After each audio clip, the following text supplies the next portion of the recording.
You and I have a rendezvous with destiny. We'll preserve for our children this, the last best hope of man on earth, or we'll sentence them to take the last step into 1,000 years of darkness. You take on the intelligence community, they have 6 ways from Sunday of getting back at you. We're living in a very dangerous time right now, and liberalism has lost their cotton-picking mind. The Trump folks, if they found out how we knew what we knew about the Trump staff's dealing with Russians, that they would try to compromise those sources and methods. Nobody ever said anything about resisting Obama. They went at him on legitimate arguments. I really do believe that much of what you saw coming out of Trump's mouth was a play from Putin's playbook. Welcome to the Abolitionists Roundtable, your all-access pass to exposing fake news, the resistance, and Barack Obama's shadow government undermining American progress. Be a part of the conversation at 734-822-1600. And now, your all-American hosts, Del Marsh and Phil Stargell. All right, greetings, folks. Thank you for joining the Abolitionists Roundtable. We have a lot to talk about this morning. Yeah, the deep state continues. The deep state continues. The fight continues, and we have to be a part of this fight, folks. We're not talking. We're going to use guns if necessary to defend ourselves. But this fight, folks, is a fight for information. And I wanted to say today, the show today, we're going to call this. Well, here, before I go into that, I want to say Happy Father's Day to all the fathers out there. If you're not a father, happy Father's Day to your father. Absolutely. You had to have a father to become a person. I know you need a mother, but you also need a father. There was a father, there was a man before there was a woman. And so we want to, and we need the two. I know today we have all these fake genders out here having you believe that you don't need a father, you don't need a mother. And so I want to say that these folks are gender deniers. Yes. They are gender deniers, and I'm not a gender denier. And so happy Father's Day to you. If you'd like to call in and just say, what you're going to do as a father, are you proud as a father, have X amount of children, or whatever it is, you can. And that father goes, it's great that we got the Father's Day, but it goes on to the father, grandfather, great-grandfather. Mm-hmm. So this is a thing that we need to always make sure that the traditions that have set down here, and we don't deny these traditions. Mm-hmm. We don't forget these traditions and pass them on, and make sure that our legacy and our wealth are able to establish these rights over the years, because we seem to have forgotten a lot of that. Yeah, I lost my father, Phil, back in 2000. And my father wasn't really into politics, but one thing he was against, anything where it was going to raise his taxes, he was against. Yeah. Period. Yeah. When I'm telling you, I remember as a kid running home, Dad, my teacher said, if you just vote for this millage, it's pennies a day. Yeah. Okay, hold on, son. I know it's pennies a day, but at the end of the month, that's dollars, and that's more than that's hundreds of dollars at the end of the year. I don't believe in taxing myself. I didn't understand that. Mm-hmm. My dad always said, I don't believe in taxing myself. Yeah. And so that's what he saw. So that right there was something that became rooted in me. Yeah. That when I go and vote, I'm not going to vote for myself to pay higher taxes. That's foolishness. Well, and it goes to exactly where we are today. Mm-hmm. People will say, if you vote for the person, not the party. That's how they worked around the fact and allowed themselves to go against the traditions that got us to the point where we can be self-sufficient as a race. Not saying that we are, but we are in the position to do that. That's right.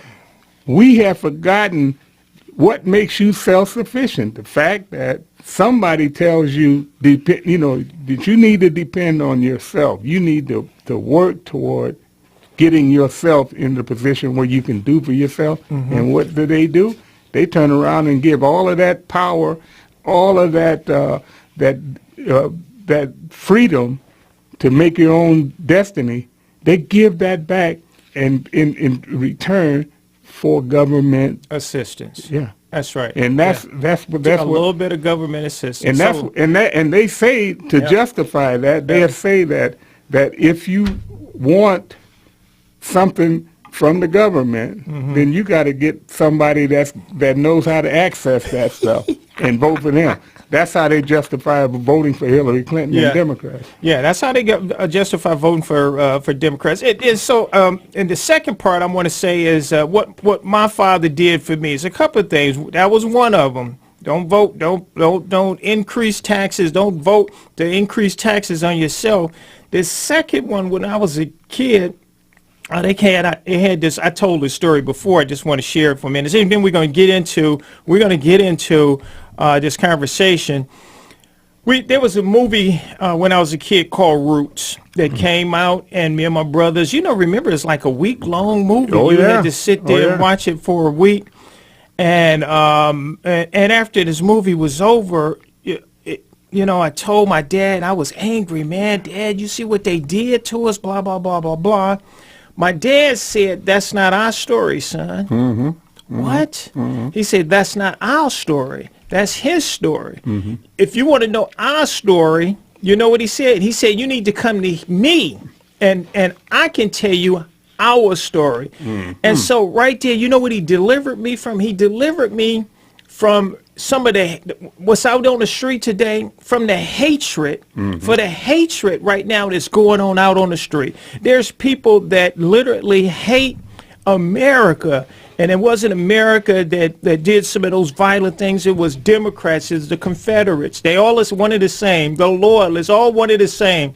And today they're working on trying to get that power back. They're working on right now trying to rewrite their history so that they can walk around with the banner saying that we won that Civil War 120 years ago. And the thing is that the people that are happy with the way the government is being structured today, with this progressive movement and this socialist movement, those are the people that ignore all of the wrong and all of the hate that comes from government being the be-all, know-all.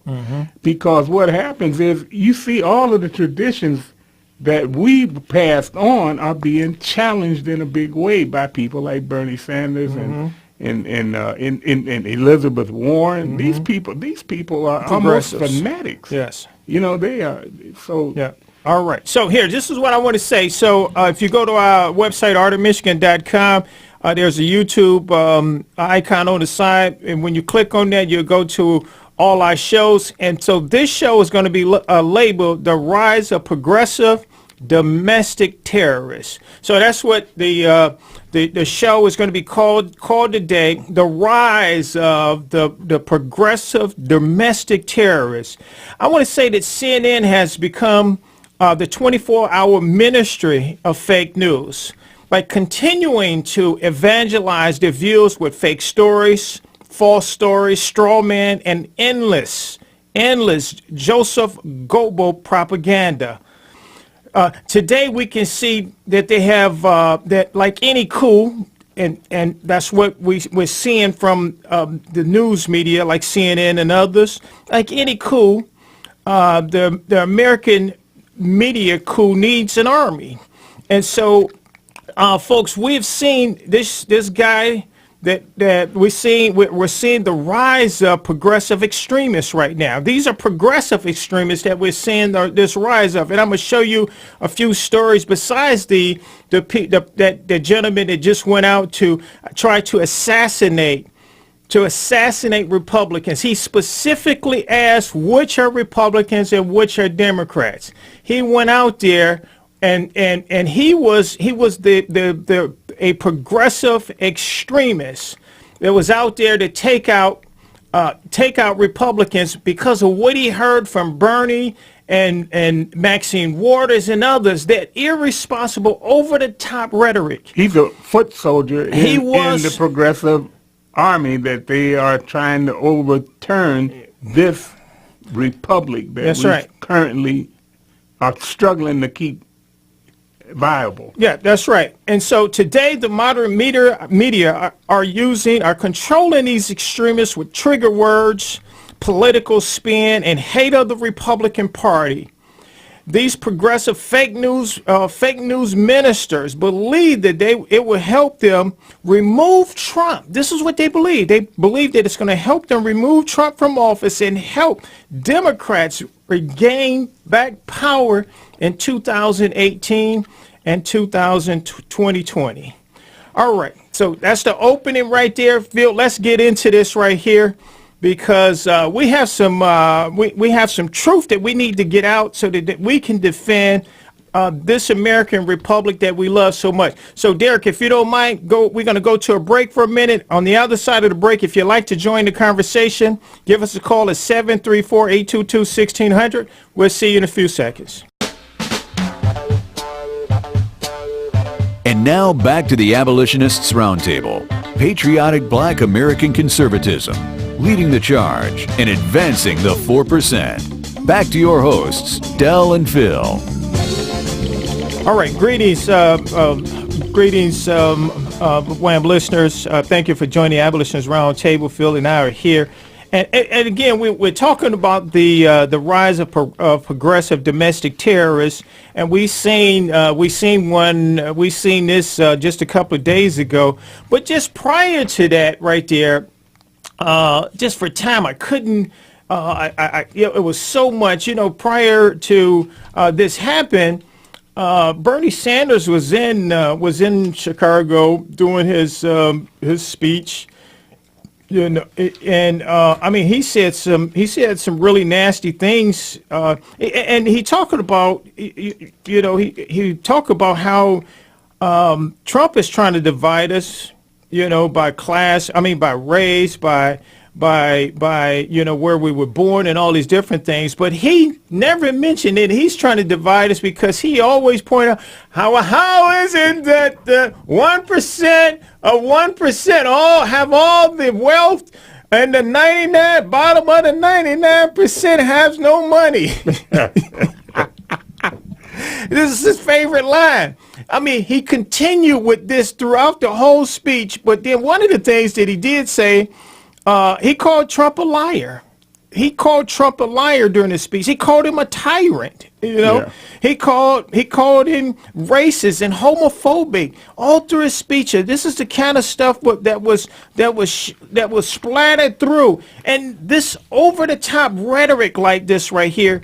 Then he said, that 90% of radio is right wing extremists. This is what he said. He said right-wing extremists, and that they're using code words to governors all across the country to suppress blacks of their vote. Yeah, 96% of the vote is not enough, Phil. Right, it's not enough. No. Okay, so here we're gonna play a little bit of Bernie, play number one, and then we're gonna get to some calls. And then again, here I'm setting the table for something: the rise of the progressive domestic terrorism. Here, let me just point out one. You heard about this right here: a guy riding down the highway, and he had a "Make America Great" flag on his truck. Somebody pulled over and just started shooting at him, and just start shooting at it. And so this is what the atmosphere that Democrats have opened up right now. And if you don't believe disrespect, look back to last week when some of the people that are affiliated with Tea Parties had demonstrations, and they were confronted by Democrat-led. By the resistance. By the resistance. Yeah. So when they use that word resistance, they try to make out that this administration is a tyrant. Yeah. These are tyrants that you're resisting. So it's okay for you to go out there and bully anybody that that stand with Trump. That's why. Yeah. And so people that's running around right now, they believe that they're noble. This is noble right now because we have a tyrant that's in office. And last right now. night, I don't know if you heard on the news this morning, but there was some demonstration last night because the cop that shot the guy in Minnesota, I believe it was. Yeah. They had to shut down their demonstration because it got out of hand. It got to a violent state where they had to shut the thing down. So this is their way of operating, and it's mob rule. That's and right. Believe it, and that's what they want in government. They want to get away from our republic and go into more progressive type of democracy, which is in all is nothing more than mob rule. That's what democracy is. In essence, it is mob rule. So here, let's play a little bit of number one, and then we're going to go to do our calls next, Derek. And please do not forget this, is that our ideas and our progressive vision, we are the future of this country. Okay, thank you. The future of this country is mob rule. Thank you. That's enough right there. Our progressive ideas, we're the future of this country. Okay, here, let me just say this, Phil. Socialism, the model of socialism we can see in Venezuela. Okay. So it was a guy that robbed us. He went to go rob a store, and he was just trying to get some food. And guess what happened? The mob dragged him out of the store and hung him. Yeah. So what's happening in Venezuela right now is because in Venezuela they brought in food. It's all on the shore deck. Go ahead. But it's not because they don't have the resources. They don't. It's that's right. Because of the top of that is being run by mob rule mentality. Yeah. Well, and then it's being run by a bus driver. Yeah, and he they believes have a bus driver he actually believes that nonsense that Bernie Sanders is talking. And so what happened is the people, I mean, you can't steal no food. Here, they was talking about how, and Bernie even mentioned this, how they drop food off in the country. The rich come in, get their food, and then everybody else in line for miles, and there's nothing else to get. Yeah. This is socialism. And he believed that we are the majority in this country. And they are sitting on top of some of the richest oil reserves in the whole world. And they're starving to death because of idiots at the top. Phil, did you know I seen an article, it says the average Venezuela citizen, the average, has lost 49 pounds. All right, so let's go to, oh my goodness, let's go to Bruce real quick for Grosse Pointe on Live. Well, at least the Venezuelans are doing their part to solve the obesity problem, aren't they? God, I'm telling you, I'm just so... I can't tell you how outraged and just disgusted I am with this whole thing. You know, for years we've been hearing this stuff coming from the left. That's right. You know, and the thing is and Gabby Giffords gets shot, okay, and everybody on our side of the aisle is outraged about it. But what do these lefties talk about? They say, oh, this is right-wing talk radio, Rush Limbaugh, Sean Hannity, and all this sort of stuff. You know, these people. I'm sorry, Bernie, you don't get a pass anymore. Rachel, you don't get a pass. Maxine, you don't get a pass. You have been pushing this stuff ever since Trump got into office. As soon as, do you know there's 12,000 tweets out there advocating for Trump's assassination? Yeah. Did you know that? Yeah. Look at this play in New York City. Look at what that phony redhead who must be, had her hair color coming out of a bottle or something. I mean, look at her. I mean, and this is supposed to be art. This is supposed to be freedom of expression and this sort of thing. This is incitement to riot, guys. And, they talk about, love Trump's hate all the time, right? They got these signs. Yeah, well, if you disagree with them, watch out, because they might hit you over the head with one of their signs. Well, see, that's their constituency, these special interest groups, like women, like minorities and stuff like that. They make it number one priority for you not to be able to say what you want. In other words, they limit your speech in the name of protecting minority rights. Exactly, Phil. And they run around college campuses shouting down speakers they don't agree with, and then they scream about their freedom of speech being restricted. This is Bizarro world. It's called remember the Superman comic books with Bizarro? It's called upside down. We were warned by that, Bruce. We had a warning from the founding fathers. They call it the tyranny of the minority. Yep, absolutely. And there is an amendment to the Constitution to address that, but we never get there. Well, you know, Phil, the people on the left, when Obama was president, they were saying, "Oh, he's been threatened with assassination and all this sort of thing." We're never going to know how many assassination plots against Obama were percolating out there or incubating. But no attempts were made in his life. No hint of any violence toward the man himself, physically carried out. But again, you got people advocating for Trump's assassination. There's a congressman, I guess, who has a website said hunt down Republicans. Yeah. Oh no, it's terminate Republicans. I'm talking about a congressman. Well, it's another one also that the shooter was a member of. Is called Terminate Republican Party. Yeah. Terminate Republican Party. Exactly.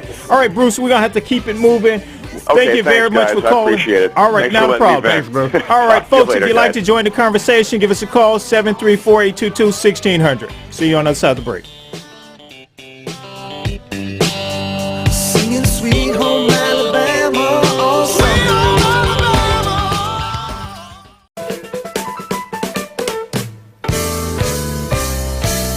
You're listening to the Abolitionists Roundtable with your hosts, Del and Phil.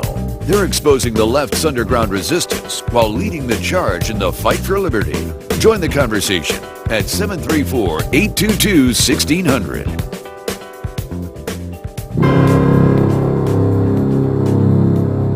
Hello, I'm Milt, and this is Logically Speaking Uncensored. Democrat Party rewrite revisionist history must be stopped. When a nation allows its history to be corrupted with rewrite revisionism, the integrity of national history will cease to exist. In George Orwell's classic novel, 1984, the maniacal dictator Big Brother had a department whose assignment was to rewrite and revise history that was positive for Big Brother and remove that which was negative. Since the 1960s, the Democrat Party has made rewrite revisionist history an obsession in a frantic effort to eliminate evidence of their deplorable deeds of enslaving blacks and their support for the Confederacy, the Ku Klux Klan, and racism. And to implement their rewrite revisionism, they adopted the strategy of Big Brother in order to extricate themselves as facilitators of slavery and the Civil War that took the lives of over 600,000 fellow Americans. In the book, 100 Years of Slavery by Ralph Ginsberg, there are numerous real-life newspaper excerpts which detail the atrocities inflicted upon blacks with Democrat Party approval. Today, the Democrat Party has placed many blacks, their most loyal supporters who supply the margin of victory needed for them to win national elections, in their ideological petri dish, where with revisionist history, they have acculturated them into a mindset that has them helping Democrats hide evidence of their crimes of human bondage and unspeakable brutalities upon their black ancestors. The success of rewrite revisionism is reflected in the fact that many blacks have invalidated their legitimate history by abandoning the names colored, Negro, and black for the moronic misnomer African American.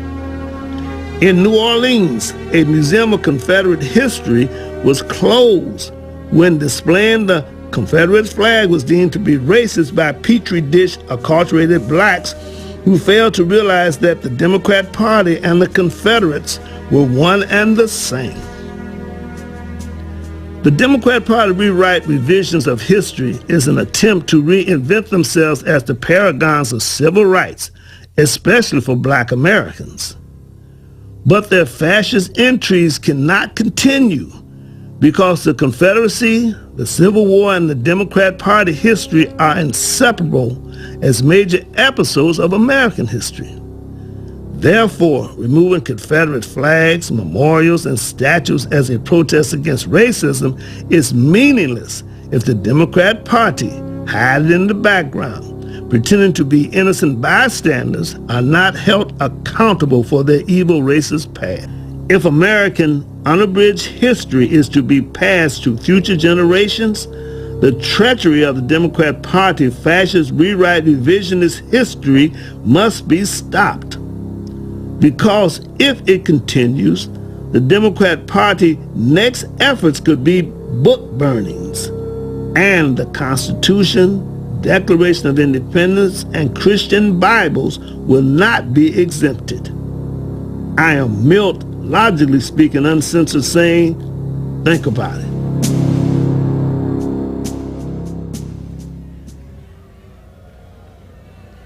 A hereditary monarchy which treats women as third-class citizens and which promotes Wahhabism, a radical and extreme version of Islam that has spread throughout the Muslim world. And lastly, in terms of Trump, he is doing what demagogues have done throughout history. And that is, instead of bringing people together to confront the serious problems that we face, what he is doing is trying to divide us up.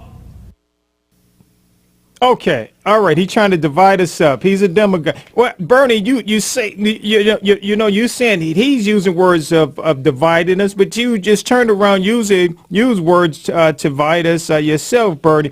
Matter of fact, Bernie is somebody that hate the 1%. Phil, that's all he ride on is the 1%. The 1%. But he don't mind living like the 1%. But he don't mind living like the 1%. I know they said I seen an article said that he made over $1 million. It didn't in that article. It didn't say that he gave 50% of his wealth away to the poor. It don't even say he gave 10% of his wealth away to the poor. So, Phil, here we're going to get to some calls. I know you want to some things we want to continue with, but right today, the show we're talking about the rise of progressive domestic terrorists. And here we're going to go to here. Let me go back for a second. We're going to go to Todd from Whitmore Lake. Good morning, Todd. Good morning, gentlemen. How you doing? Good to hear from you today. Yeah, thank you, Todd.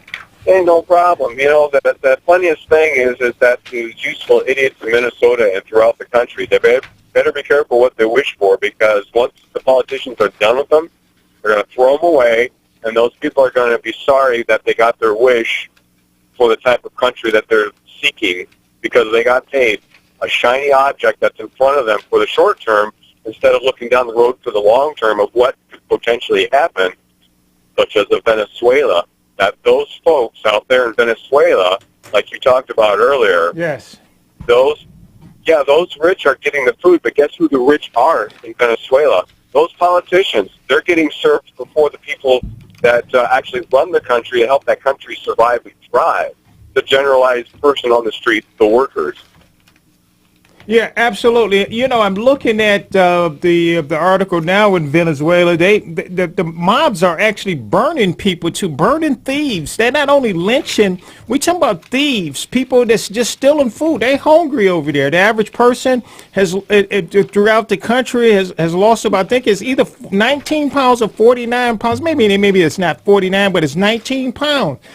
Because they're starving over there, because of socialism, because centralized government, and like you said, the politicians are the first ones that got the food. And so, is this what Bernie said, that we're today? We're the ones that we're the majority today. This is what the people want. This is what we're leading. He want to lead us today, and so we that hatred of Trump. And they're really setting people up for something like this. Exactly. Not only that, Bernie, if it goes to what it goes to in the United States, especially Venezuela, Bernie better be careful, because those lynch mobs, once they figure it out, they're coming after him for the rhetoric that he spilled and the hatred that he spills. When they find out that there's no food to eat. Well, see, but the one thing about it is Bernie would probably never get to face the wrath of the mob, because he fully intends on being what we know happens when you overthrow democracies or republics. You get tyranny. And people like Bernie Sanders know very well how to exploit that tyranny, and that's what we had to guard against. And we should never allow ourselves the luxury of thinking that they would learn their lesson. No, that's exactly what they want, is to have mob rule, and they lead the mob. Exactly. So with regards to Trump, there's a lot of nefarious things going on behind the scenes that a lot of people don't understand, because not only does he have those death threats going on, but you've got the progressive elite on both sides that are beating the drums of impeachment.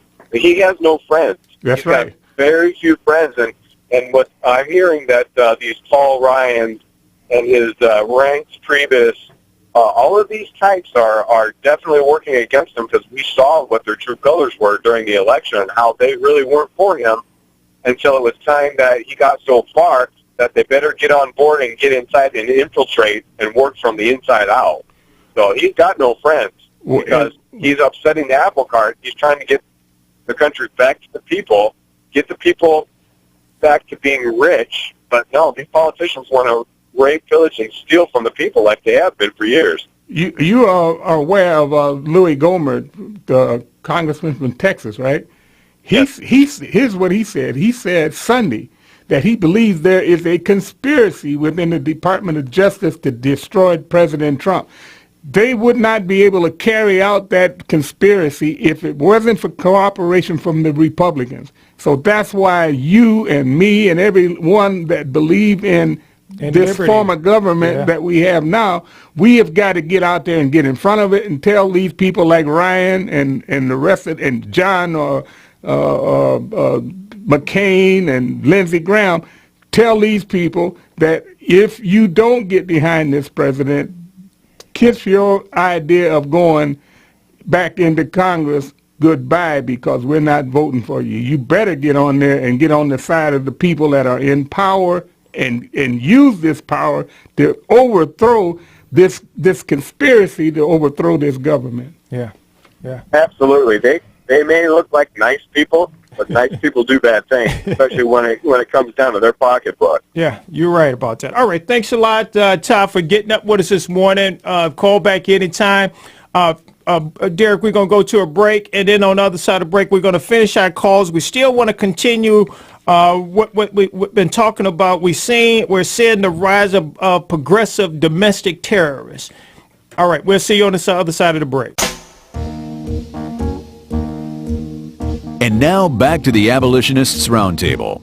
Patriotic Black American conservatism, leading the charge and advancing the 4%. Back to your hosts, Del and Phil. All right, greetings, folks. Thank you for joining the Abolitionists Roundtable. Want to continue with our agenda, but here I'm gonna go to our next call. But here I mentioned how the domestic terrorists that's on the rise right now, not just in the shooting, the assassination of Republicans, but it was just we mentioned that was in Indiana. And in Indianapolis, Indiana State Police said shots were fired at a truck carrying a Make America Great flag and an American flag. Officers believe the shots came from a newer four-door Chevy Malibu with a Louisiana license plate. Okay, and it says that the victim pulled out a gun at the truck. Now, here, I'm just going to go on. It says the driver of the Malibu was described as a black male around 23. Now, you see how they creating this hate among young people. with this 24-hour news cycle, and so these young people now believe that they're the foot soldiers and taking down, helping the propaganda media take down this tyrant. And it says the passenger would describe as a light-skinned black male with a sleeve of tattoos on his right arm. Okay, so Phil and I were talking about how today all this intimidation that happened through the Democrat, the Confederate, which is the Democrat Party, the legacy of for over 100 years. Milt had a book called 100 Years of Lynching, where they describe after all those the amendments that were done in the Constitution, 13th, 14th, and 15th Amendment, the Ku Klux Klan gave a rise, and they became the domestic terrorists for the next 100 years up until about 1964, 65. Domestic terrorists, intimidating, manipulating blacks all that time. The Democrats did. The Confederates, they're still defending the legacy of that Confederacy. They still, today they are, even though they want to deny that flag, they want to deny their history. But what's odd is that the people that were oppressed by that party have now joined the party and now are acting with the same kind of behavior. Yeah. As the legacy of that party. And they justify it, yes, joining the Democrat Party, because they say that the people that are the racists in this country are not wearing the hoods, which is significant of the Democrat Party, because that's who did it. That's right. Now they're saying, well, they're wearing Brooks Brothers suits. That's right. That's right. You're right. And so that's how they can justify joining the oppressor. The Stockholm Syndrome. Yeah, you're right about that. All right, so we done had Gary from Hazel Park. Hold on for a little bit. Gary, good morning. How you doing? Hey, gentlemen, I'm doing just fine. Hey, Gary, can I ask you something? Are you a father? I am. Happy Father's Day to you, my friend. I'm a stepfather. Well, guess You're what? a father. You're still a father. Absolutely, you are. Even stepfathers make great fathers. They still stepped in, gave that support to a family, that foundation to a family. And so we want to still commend you for being a father, my friend. Well, thank you very much. You're welcome. I think Jeff Sessions and the Attorney General and the President and the Director of the FBI, the CIA, and Homeland Security all should get together and have a press conference. And all they have to do is read this out of the Webster Dictionary. It's called sedition, language or conduct directed against the public order or the tranquility of the state, the incitement of such disorder tending towards treason, the lacking of an overt act. And tell the Democrats, the progressives, the media, the people out in Hollywood that they have been warned. The next act of sedition will be prosecuted to the full extent of the law. Yes. That needs to be. You know what? But the Democrats ignore the law.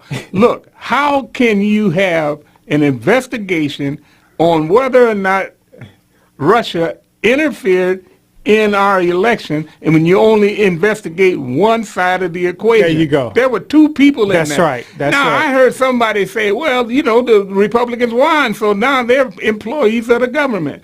Well, no, but what about all of the information that you got on those people before they were employees of the government? They broke the law to get somebody charged with a crime, which is what they did to Flynn. They want to charge him with lying to a FBI agent. And now, you guys are right. Go ahead. You guys are right about that. But what I'm talking about is what we are going to do. Well, that's what the people have got to force our representatives. They are in the majority. They can enforce the law, and we must demand that they enforce the law. That's the first step. Yeah, you know what you say is very true. they're not going by the law. The Democrats have made it up in their mind that they are not going to respect the law as long as nobody forces them to respect the law. That's right. And if you force them to respect the law, they're going to ask for a special what is it? Prosecutor or investigator. They're going to ask for what they ask for right now on Trump, a special investigation on that. Yes, for obstruction of justice, and he's doing his job. Well, no, I'm talking about if you ask them to respect the law, they're going to say, well, before we respect the law, we need a special investigator and see if we are respecting the law. Right. Anyway, the point is they will come up with anything. They make up stuff as they go along. But the thing is, that we know what they're going to do. That's right. What we need to do is like Gary said, we need to get out there and read them the law and make them go by the law, because the Republicans are in charge. They are in the majorities. And then we got the presidency. You know, Phil, and I'm not trying to cut you off, Gary. You're still a part of this conversation. You notice that Sessions recused himself. Yeah. Because he was following the law. Well, yeah, but I noticed that we too fast to recuse ourselves. You know, I didn't see Lynch recuse herself. She bullied this 6'8" guy. She told him, I want you to go out there and don't use the word, and I want you to use this word right here. And, Lynch is a Democrat, so don't expect it. What's that? Lynch is a Democrat, so That's don't expect that. And Sessions is a noble man, so he did have to recuse himself by the rule he himself stated. Yeah, I'm with you on that. One last thing. I would like somebody, the FBI, to track down all of the prisoners that Obama released and find out what they have been up to and check their pages on their Facebook. And if they're involved in sedition, they need to be put back in prison. Thanks a lot, guys. I'll talk to you later. All right. Thanks a lot. All right. Well, here, go ahead and continue with finish what you was your thought on that. Of course, what he was saying. Like I said, we know what the Democrats will do. Yeah. What we don't know, we never know, is what our supposed conservative Republicans appointees that are put, just like Roberts did. Yeah. He comes in and throws a monkey wrench and everything. Yeah. Just like even the latest Gorsuch, what's his name? The latest, the new Supreme Court appointee. He already participated in a ruling that was contrary to what his political beliefs are said to have been when he was appointed. The details. So how people get in there and want to get along with the deep state. Yeah, they go and side with the other side. Sotomayor and the rest of them that were appointed by Barack Obama, they have never went past the Democrat ideology. They never voted with the Republicans on anything. Well, Phil, we did our best. I just want to report that this is from Fox 46 News. It says Starbucks customer said that she was bullied for supporting Trump. They gave her some tea, and they put a label on their bill at wall. Folks, we'll see you next week. Go to our website, artofmichigan.com. Happy Father's Day to you. We'll see you next week. The Abolitionist Roundtable invites the WAAM TALK1600 listeners to continue the roundtable discussions by mailing correspondence to Art of Michigan, Post Office Box 135, Garden City, Michigan 48135. Or follow Phil and Del at artofmichigan.com. You can also send emails to artofmichigan@hotmail.com. And most of all, continue to listen every Saturday and tell a friend.